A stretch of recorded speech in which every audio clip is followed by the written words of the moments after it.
Hola, ¿qué tal amigos? Bienvenidos a su programa Gerencia. La semana pasada estuvimos tocando un tema muy importante. Estuvimos con la visita del licenciado Carlos Ramos, quien nos estuvo enseñando y dando consejos de cómo elaborar e implementar un plan de marketing estratégico. En los próximos minutos estaremos tocando un tema muy importante, un tema que tiene que ver con la moderna gerencia de ventas. La moderna gerencia de ventas y qué es lo que pasa con el contexto político, económico, social y empresarial. Para ello tenemos como invitado a un experto, un consultor experto, una persona que está ligado con el tema del emprendimiento, con el tema de desarrollo empresarial. Estamos hablando con el ingeniero Jimmy Telles. Bienvenidos, ingeniero Jimmy. Muchísimas gracias, Nain. Un gusto estar contigo en este emprendimiento, hablando del tema, ya que estás ahora y lo estoy viendo. Es un verdadero ejemplo lo que estás haciendo, saliéndonos un poquito del guión, en tener un programa que se especialice en estos temas gerenciales, empresariales, que ahora yo creo que la gente tiene la oportunidad de poder ver en vivo y además de ver a través del programa herramientas, tips, información, datos que les sean muy útiles, no solamente a gente formada, sino también a gente que no tiene oportunidad ni tiempo muchas veces de poder entrar a la universidad, pero que sí está al frente de una pequeña, mediana o una gran empresa. Bueno, entrando un poco en materia, Jimmy, háganos un análisis de la moderna gerencia de ventas. ¿Cómo influye el contexto político, social, en el ámbito empresarial? Analicémoslos en dos etapas. Perfecto. Uno, ¿qué es lo que pasa afuera y qué es lo que pasa dentro del país?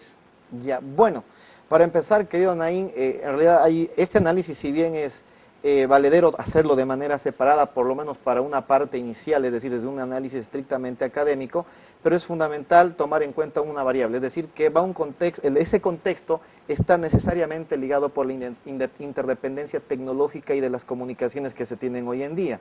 Es decir, cuando hablamos de la gerencia, el enfoque que se tiene fuera de Bolivia, indudablemente en términos académicos van a ser generales, pero hay una gran interdependencia de información. Bueno, lo que planteaste en realidad, el mundo moderno se mueve en función a 4 grandes elementos, ¿no es cierto? Hay contextos, cuando uno está en la universidad estudiando cualquiera de las carreras que son afines a la gerencia, es decir, administración de empresas, ingeniería comercial, en licenciatura en economía, auditoría o finanzas, bueno, ahora que se han inventado o han creado carreras híbridas, ¿no es cierto?, informática administrativa, ingeniería industrial, comercial, etcétera, todas al fin apuntan a lo mismo, es a la gestión, o sea, póngale el nombre que usted quiera a la carrera, todas apuntan a que se deba manejar una organización empresarial que puede ser inclusive con fines de lucro, si es así, o una organización sin fines de lucro. El tema gestión le abarca absolutamente a todas, sin discriminación de objetivos desde el punto de vista monetarios. Ahora bien, lo que te decía, hay 4 elementos que son indispensables. Cuando uno está en la universidad, aprende y estudia lo que son justamente una matriz FODA, ¿verdad? En la matriz FODA es parte del vademecum de las carreras empresariales, se habla de la parte de las externas, las variables externas e internas que afectan a una organización. Hacia dónde estás encaminada tu misión y tu visión, independientemente de los valores, están de alguna manera definidos o orientados en relación a lo que te presenta esa oportunidad o esa amenaza que viene del mundo exterior.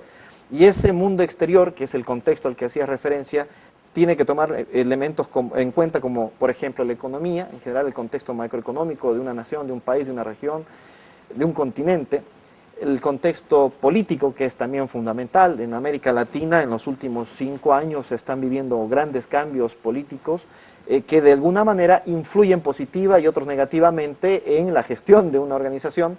Los factores sociales, quiera que no, una organización está incrustada en medio de la sociedad. El mercado en el cual una organización se desenvuelve es la sociedad.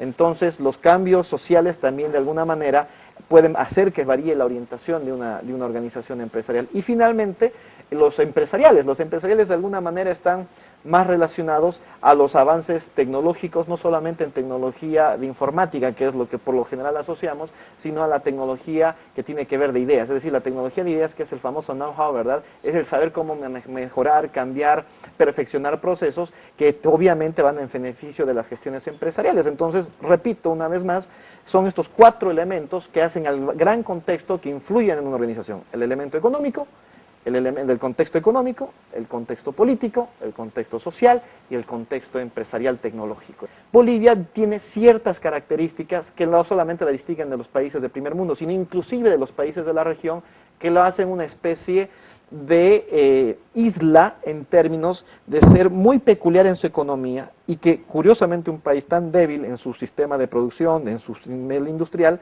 pueda salir prácticamente inmune a un tema externo que ha sido tan grandilocuentemente manejado en el mundo entero, ¿no? Entonces, eso es fundamental anotar. La economía a nivel internacional genera efectos en países, y son contundentes, en países con economías altamente reguladas, es decir, en economías donde el sector de los que la tributación es prácticamente al 99.9%, donde el tema del alcance del Estado, es decir, de los órganos del Estado encargados del control financiero, aduanero, tributario, es prácticamente total. Y además la formalidad de las organizaciones empresariales es absoluta. Ahí sí la crisis económica indudablemente ha tenido gran efecto.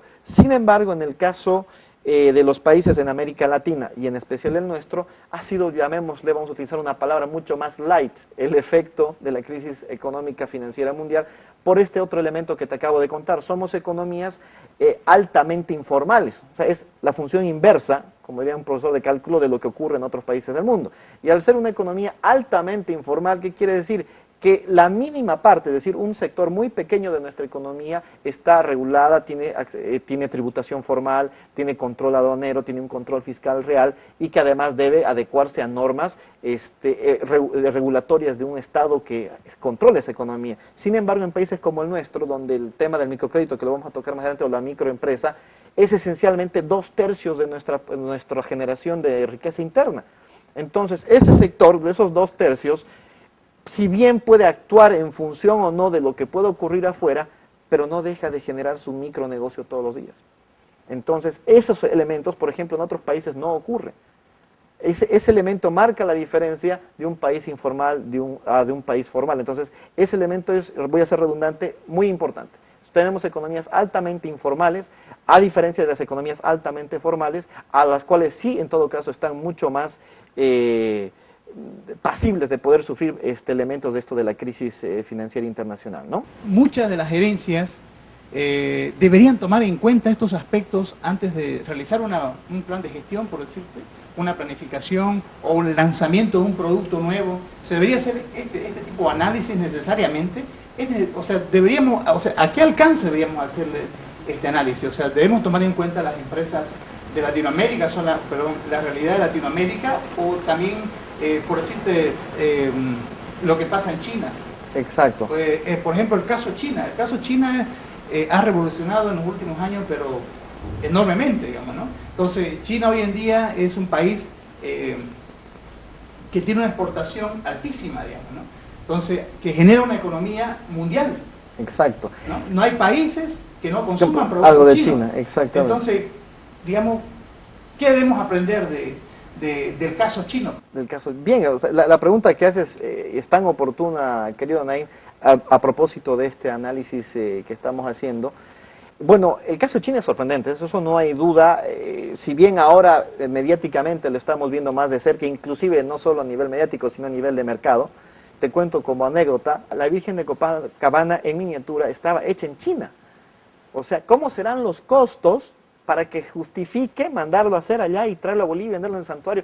O sea, ese elemento te permite entender de que algo están haciendo los chinos que está revolucionando el contexto del comercio exterior en el mundo.